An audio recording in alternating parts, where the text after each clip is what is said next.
All right, so we're going to get started then on our lesson for today. We're going to do the second part of notes for chapter 10. We're going to do section 10.2. So yesterday and today is basically just all notes, formulas, rules, things that we'll need. Next week, we will do examples. I'll show you guys some examples. We'll do some examples as a class. You guys will do some practice problems. And hopefully that helps this make sense, but also some of the previous things that we've done make sense because it kind of draws back on all those things. All right, so we'll get started here. Share my screen. That one. This one.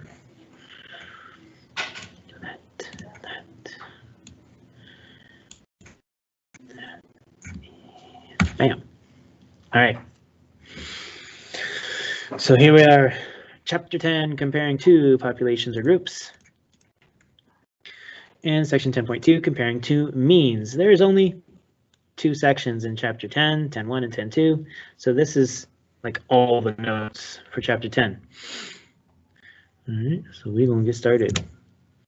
Our goals today is to start learning about these things. We want to be able to describe the shape, center, and spread of the sampling distribution of the difference of two sample means. All right, and this goes back to chapter 7. Determine whether the conditions are met for doing inference about the difference of two means, population means. Right? And inference refers to our confidence intervals and our significance tests at this point. Right, so those conditions, random 10%, normal large sample, right, are three main conditions there. We want to be able to construct and interpret a confidence interval to compare two means, chapter 8. Perform a significance test to compare two means, chapter 9. And determine when it is appropriate to use two sample T procedures versus paired T procedures. These things seem very similar, like we talked about paired T procedures yesterday at the end of section 9.3. Two sample T procedures are slightly different, right? It uses a little bit different formulas. So we have to be careful to know when to use one or the other. And we'll see examples of that. We'll kind of briefly talk about it today, and we'll see examples about it next week. And so that is our goal for today. All right, awesome.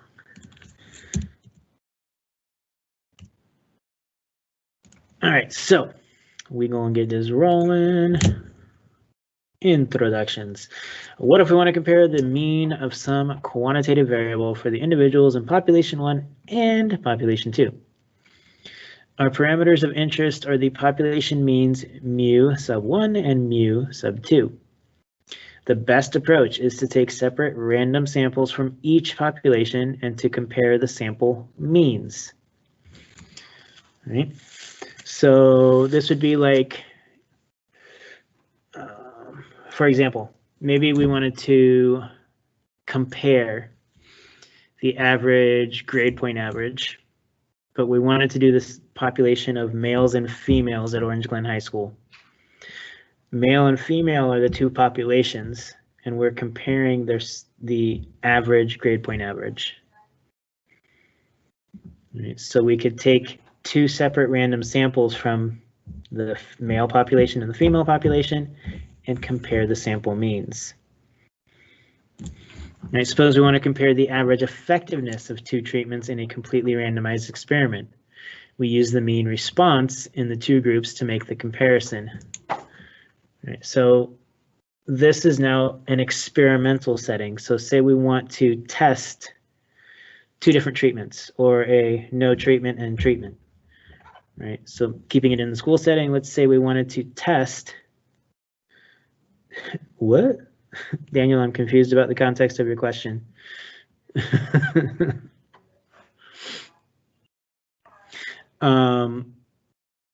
So let's say that we wanted to, again, let's use Orange Glen High School as the setting, and we want to randomly select a group of 100 students and then randomly assign each group of students to having a like a full like schedule, right? 6 periods, and another student to only it just popped through right now, sorry. And then the other group of students, they'll take 5 classes and have a class that is like a study hall, so to say, where they can just get work done and see, essentially which one results in a higher GPA. Something to that effect. That's probably a poorly set up experiment, but hopefully you get the idea. In which case we have 2 groups to make the comparison. Right? Neither of these circumstances are paired data. Paired data has to do with more along the lines of like the experiment we saw where it's one person getting 2 different treatments and which one has the desired effect on that person. And we look at the difference in their responses to something within that same individual or a same like arena, so to say.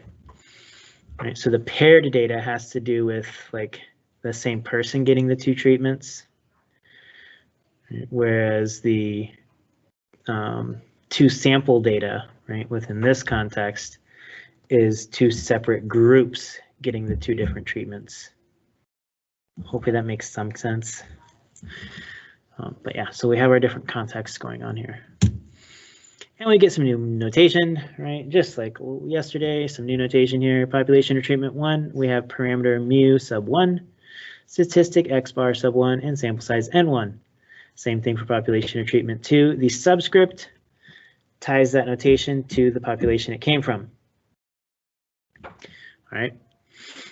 So one point of emphasis, you do not need to just use the numbers 1 or 2. You could use a letter if you wanted, right? If you're talking about the 2 populations you're referring to are children and adults, you could use the subscript of C for children and subscript of A for adult. And that works just the same way, as long as you have different subscripts to identify where that variable belongs. Which population does it belong to? That's the important part. So first we'll deal with sampling distributions of a difference between 2 means. To explore the sampling distribution of the difference between 2 means, let's start with 2 normally distributed populations having known means and standard deviations. Typically, when we're finding sampling distributions, we know the population mean and standard deviation. We don't know these things. That usually means we're doing a confidence interval or significance test. All right, so based on information from the U.S. National Health and Nutrition Examination Survey, the heights in inches of 10-year-old girls follow a normal distribution.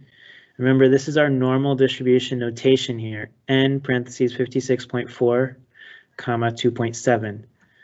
The 56.4 is the mean. The second number listed here, the 2.7, is the standard deviation. The heights in inches of 10-year-old boys follow a normal distribution, n parentheses 55.7, comma 3.8. Suppose we take independent SRSs of 12 girls and 8 boys of this age and measure their heights. Notice again, our sample sizes are not exactly the same, and that's okay. What can we say about the difference? X bar sub F minus X bar sub M in the average heights of the sample of girls and the sample of boys. Notice here the authors chose to use subscript F for female and M for male. All right, so again, they're differentiating the 2 notations.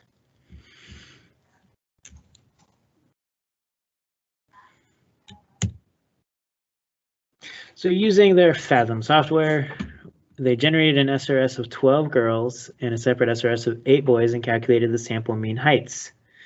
The difference in sample means was then calculated and plotted, and they repeated that process 1,000 times, and the results are below. So they got these 3 different distributions.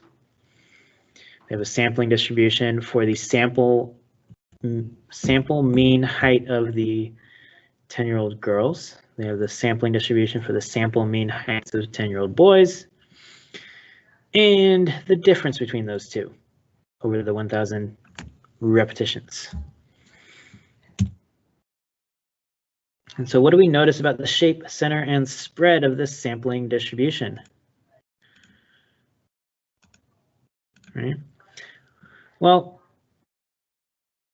this is all approximately normal, right? The difference is approximately normal, and both of the other sampling distributions that basically created this third one were normal. Right? The difference in means here is the center of the sampling distribution for the difference of the means. Right, 56.4 minus 55.73 is 0.67. So that works out nicely.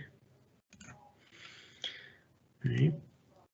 And we'll talk about the standard deviation in a little bit, because we can see that those don't really add up or subtract to each other. So we'll get there. Is there anything I can clarify so far?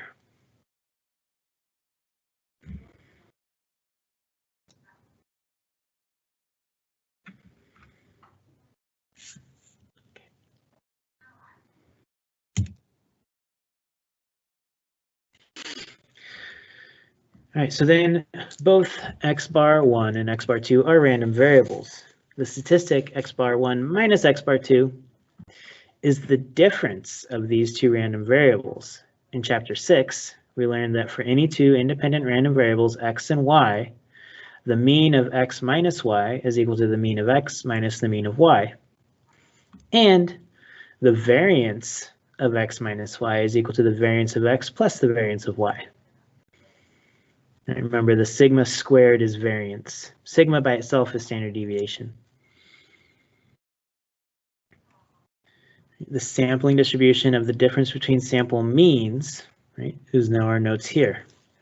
So if we choose an SRS of size N1 for population 1 with mean mu sub 1 and standard deviation sigma sub 1, and an independent SRS of size N2 from population 2 with mean mu sub 2 and standard deviation sigma sub 2, we get the following things. The shape when the population distributions are normal. And so if we know that both populations are normally distributed, then the sampling distribution of x bar 1 minus x bar 2 is also approximately normal, which we saw in our previous example with the heights of the children. In other cases, the sampling distribution will be approximately normal if the sample sizes are large enough. This is due to the central limit theorem that we saw in chapter 7, meaning that the sample from population 1 is at least 30 and the sample size from population 2 is at least 30. So if these things happen, if either of these things happen, we know that the shape of our sampling distribution will be approximately normal. Otherwise, we don't know.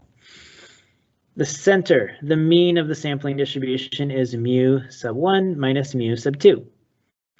This follows from those results in chapter 6 about random variables. Right here. Right. The mean of x minus y is equal to the mean of x minus the mean of y. That is essentially what we're using. And then lastly, the spread, right? Shape, center, and spread completely describe any distribution. So the last part is spread. The standard deviation of the sampling distribution of x bar 1 minus x bar 2. Right? The difference of the sample means is the square root. And all this is under the square root.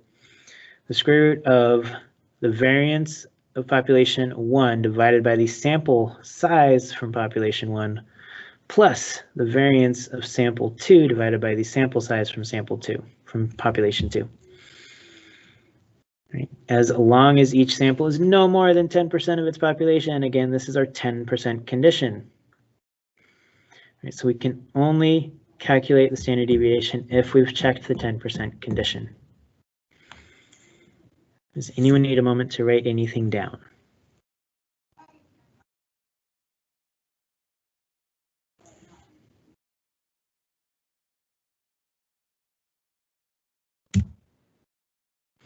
And we have a little visual here, sampling distribution of the difference of the sample means. This is the curve here. that is approximately normal. All the possible values of x bar 1 minus x bar 2 are on the horizontal axis. The mean is in the center, mu1 minus mu2. And our standard deviation helps determine the width of our distribution. All right. And again, that is the square root of the variance of population 1 divided by the sample size from population 1 plus the variance of sample of population 2 divided by the sample size from population 2. Boy. So that then leads us to our sample t statistic, which we use when conducting significance tests, and may also come up when doing confidence intervals, although usually we find the t star with table B. We'll get into that next week. When data come from two random samples or two groups in a randomized experiment, the statistic x bar 1 minus x bar 2 is our best guess for the value of mu1 minus mu2, because we don't know what mu1 minus mu2 will be. When the 10% condition is met, again, that means we can calculate a standard deviation. The standard deviation of the sampling distribution of the difference of the sample means is this formula here. Sigma of x bar 1 minus x bar 2 is equal to the square root of the same thing we saw on the previous page. Sigma, well, the square root of the variance of population 1 divided by the sample size from population 1 plus the variance of population 2 divided by the sample size from population 2. It's a lot of syllables. Sometimes reading the notation takes, or saying what the notation is takes longer than knowing what it is when you see it, if that makes sense. It's a mouthful. If the normal condition is met, we standardize the observed difference to obtain a t statistic that tells us how far the observed difference is from its mean in standard deviation units. All right, so the t statistic is very similar to a z-score, essentially.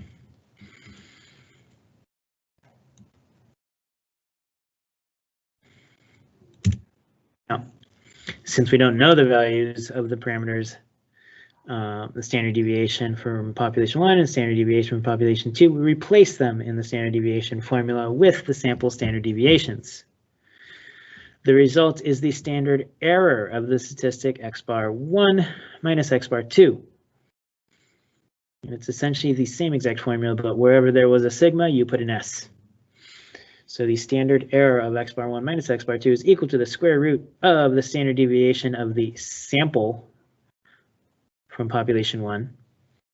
I'm sorry, the variance from the sample from population 1 divided by the sample size from population 1 plus the variance of the sample from population 2 divided by the sample size from population 2. Which ultimately gets us to our t statistic that is in this box right here. T is equal to, and this is a big old fraction here, in the numerator spot we have the difference of the sample means, x bar 1 minus x bar 2. Usually you want to set this up so you are subtracting the smaller number from the larger number, minus the difference of the population means, right, divided by the square root of the variance from the sample from population 1 divided by the sample size from population 1 plus the variance from the sample of population 2 divided by the sample size from population 2. Again, that's a mouthful. The two sample t statistic has approximately a t distribution, so that brings us to table B. We can use technology to determine degrees of freedom, which I'll show you how that gets done on your calculator, or, but not today, later. Or we can use a conservative approach using the smaller of n1 minus 1 and n2 minus 1 for the degrees of freedom, which means if you have two different sample sizes, suppose n1 is 20 and n2 is 30, right? We would have degrees of freedom of 19 and 29. We would use 19 for the degrees of freedom on table B to be more conservative, because it is the smaller of the two degrees of freedom. That's what that means. So you need a moment to write anything down. Okay.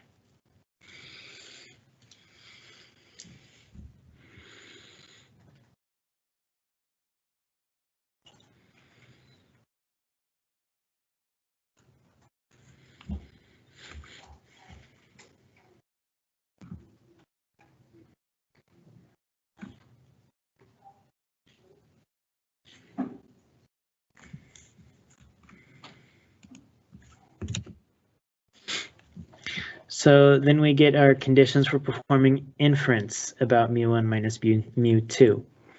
These conditions apply to whether you're doing a confidence interval or a significance test. Right, we need to check that it is random. The data come from 2 independent random samples or from 2 groups in a randomized experiment. Right, 10% when sampling without replacement, check that N1 is less than or equal to 1/10 of the population size, and N2 is less than or equal to 1/10 of that population size. It is our 10% condition. This is when sampling without replacement. Typically, if you are doing inference on an experiment, come on, lights, there it goes. You do not necessarily need to check the 10% condition because you're usually not sampling without replacement. You split people into their treatment groups, right? And they receive some treatment. And there's no like sampling process, so to say. So you can't really check the 10% condition. That's not necessary. We'll see an example of that later too. And then we finally have our normal large sample. Both population distributions, or the true distributions of responses to the 2 treatments, are normal, or both sample sizes are large, right? Both sample sizes should be greater than or equal to 30. If one sample size is not greater than 30, right, that makes the condition fail. This is not an or idea. Both must be greater than 30 to be large enough. Same thing with the distributions being normal. Both population distributions need to be normal for that condition to be satisfied. If either population or treatment distribution has unknown shape and the corresponding sample size is less than 30, we use a graph of the sample data to assess the normality of the population treatment distribution. We do not use 2 sample t procedures if the graph shows strong skewness or outliers. This is all the same conditions that we saw previously with chapter 8 and chapter 9, but now we have to check them for both samples and populations. Okay, that's the only change now, is that we have to consider both populations or samples. See, we need a moment to write anything down.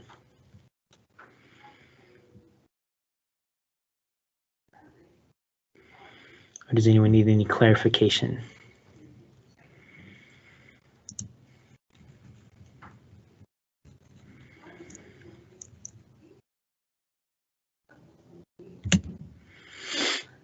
So then we have confidence intervals for the difference of the population means, mu1 minus mu2. We use a 2 sample t interval for a difference between 2 means, and this is the inference method for constructing a confidence interval. When the conditions are met, an approximate C% confidence interval for mu1 minus mu2, the difference of the population means, is the difference of the sample means, x bar 1 minus x bar 2 plus or minus t star, our critical value, which we will find using table B, times the standard error, the square root of the variance from sample 1 divided by the sample size from sample 1 plus the variance from sample 2 divided by the sample size of sample 2. Where again, t star is the critical value with C% of its area between negative t star and t star for the t distribution, table B, with degrees of freedom from either technology or the smaller of n1 minus 1 and n2 minus 1. Right. It's important that when you solve problems like this that you highlight whether or not you used table B or if you use technology, because the results will vary slightly depending on which method you use. Okay, and you want to have like the graders know which method that you used. So we need a moment to write anything down. Raise your hand.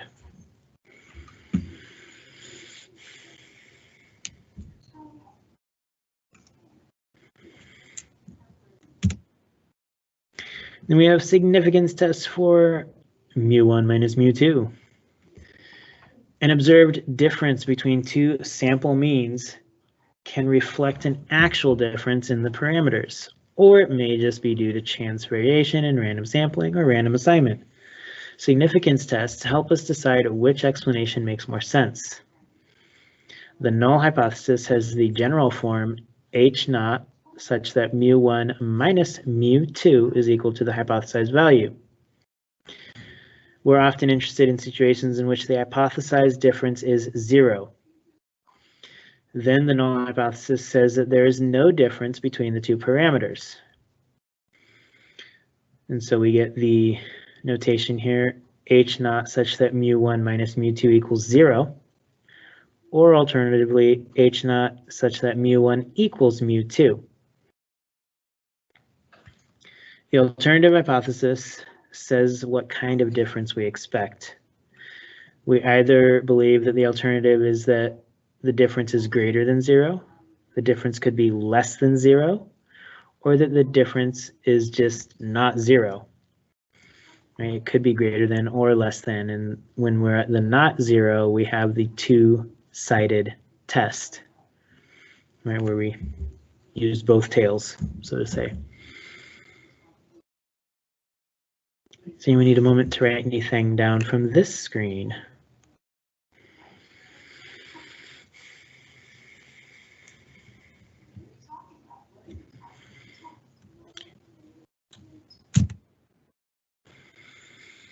To do a test, we know we must standardize the difference of the sample means, x bar 1 minus x bar 2, to get a two-sample t statistic.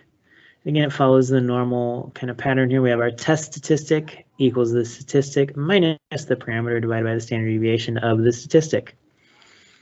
So we get t equals the difference between the sample means, x bar 1 minus x bar 2, minus the difference between the population means, which in this case, during a significance test, the population means are replaced by the hypothesis, right, the null hypothesis values,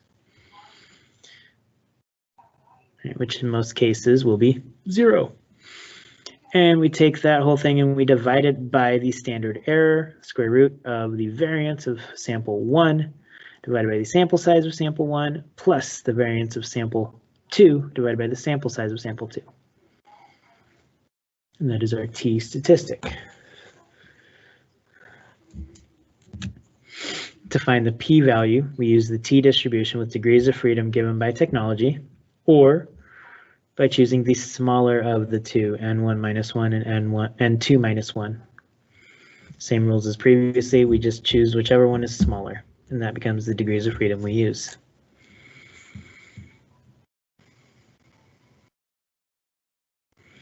Which then gets us to the two-sample t-test for the difference between two means.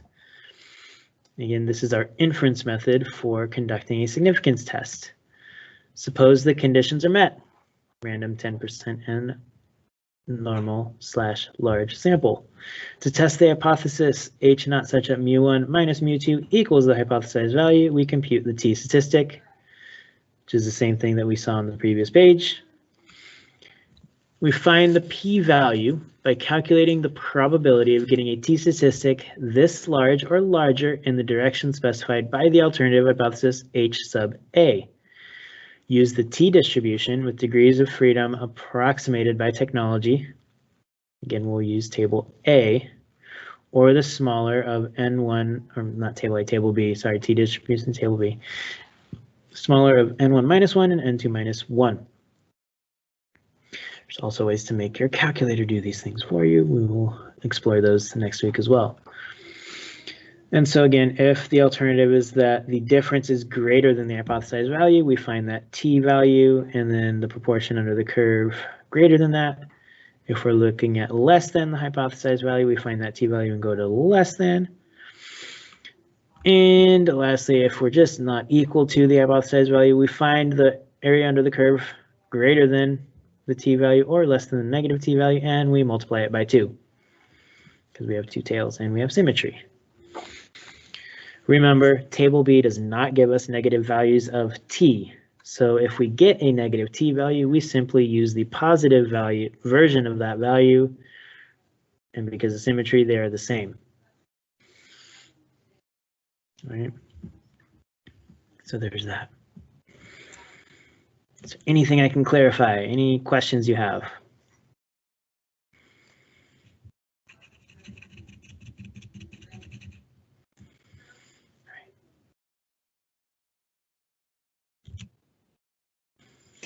Well, lastly, there are some things to consider about using a 2-sample t procedure wisely. In planning a 2-sample study, meaning you're designing the study, it works out best to choose equal sample sizes if you can. This is if you're being asked to design a study. If you're being given a study and you want to conduct some of these tests on them, you use the sample sizes provided. If they're not the same, they're not the same. We do not use pooled 2-sample t procedures. We're not going to even show how to do this. It's something that might pop up. It is an option on your calculator when you do a t-test on your calculator. Make sure it is not selected. We're not doing pooled 2-sample t procedures. We are safe using 2-sample t procedures for comparing 2 means in a randomized experiment. This is what I'm saying. You don't need to check the 10% condition when you're comparing 2 means in a randomized experiment. 10% condition does not need to be checked. Other conditions, absolutely. 10%, We do not use 2-sample t procedures on paired data. All right, those are different circumstances. We'll see an example of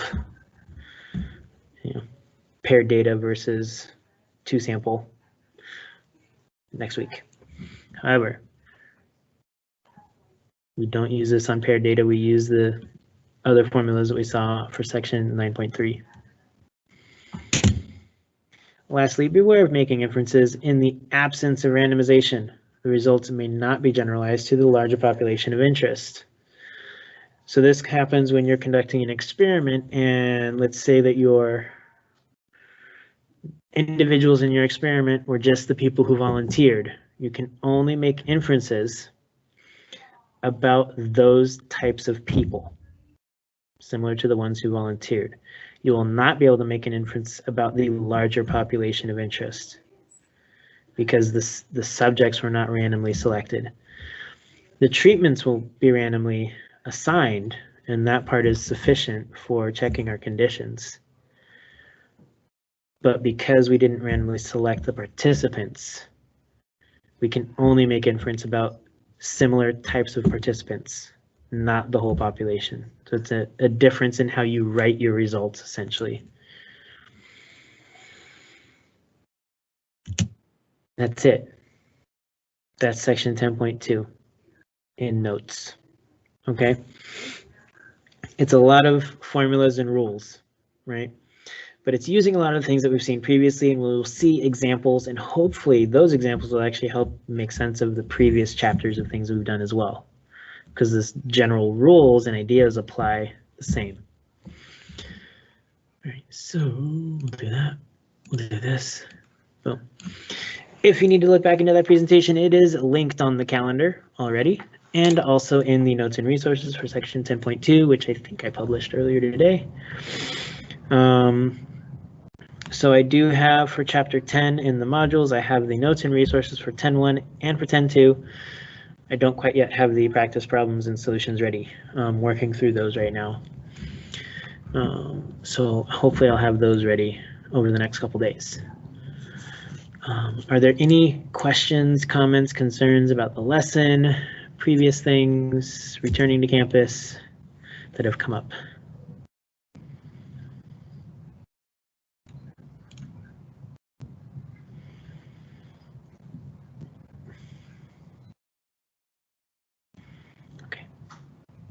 If anything does come up, please feel free to let me know. Ooh, Valentine. No, sir. Okay. All right, if anything does come up, please be sure to let me know. I'm more than happy to help. Otherwise, just a quick question. What?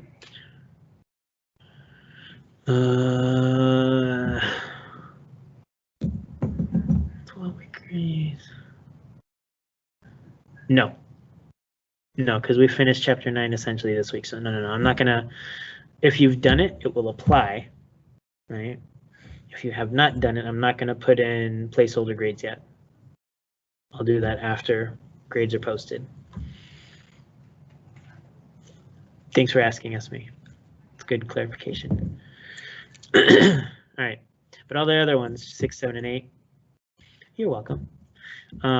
If they haven't been done, they're going to have placeholder grades in there for, so you can see what that looks like in the grade book and all. All right. Other than that, hopefully you guys have a great rest of your day. You have a great rest of your week in your even classes. You have an awesome weekend. You get some rest, and then I'll see you guys next week. Some of you I'll see on Tuesday. Some of you I'll see on Wednesday. Some of you will remain virtual, but that's okay. All right. We will see you next week.